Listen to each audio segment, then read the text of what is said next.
మన దేశ ప్రధాని నరేంద్ర మోడీ తాజాగా ఇంధన వినియోగాన్ని దేశవ్యాప్తంగా ప్రతి ఒక్కరూ కూడా తగ్గించాలి అని పిలుపు ఇచ్చారు. ఇంధన వినియోగాన్ని తగ్గించే క్రమంలో భాగంగా తన కాన్వాయ్ ను సగానికి సగం కుదించారు ప్రధాని మోదీ. కేంద్ర మంత్రులు, రాష్ట్ర ముఖ్య నేతలు, ప్రముఖులు కూడా అనుసరించాలని సూచించారు. మోడీ పిలుపుతో ఏకంగా రాజకీయ నాయకులందరూ కూడా ఇంధన వినియోగాన్ని తగ్గించే విధంగా తన కాన్వాయ్లను సగానికి సగం తగ్గించారు. ఆంధ్రప్రదేశ్ రాష్ట్ర ముఖ్యమంత్రి నారా చంద్రబాబు నాయుడు, డిప్యూటీ సీఎం పవన్ కళ్యాణ్, మంత్రి లోకేష్ తో పాటు మంత్రులు అందరూ కూడా తమ కాన్వాయ్లను సగానికి సగం తగ్గించేశారు.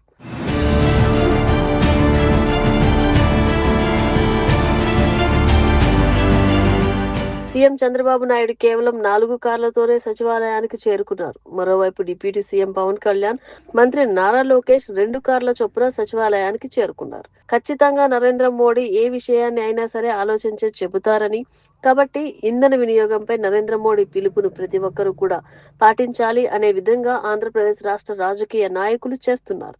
కాబట్టి దేశ వస్తువులకు ఎక్కువగా ప్రాధాన్యత ఇచ్చే విధంగా ప్రతి ఒక్కరూ కూడా కృషి చేయాలి అని నరేంద్ర మోడీ తెలిపారు.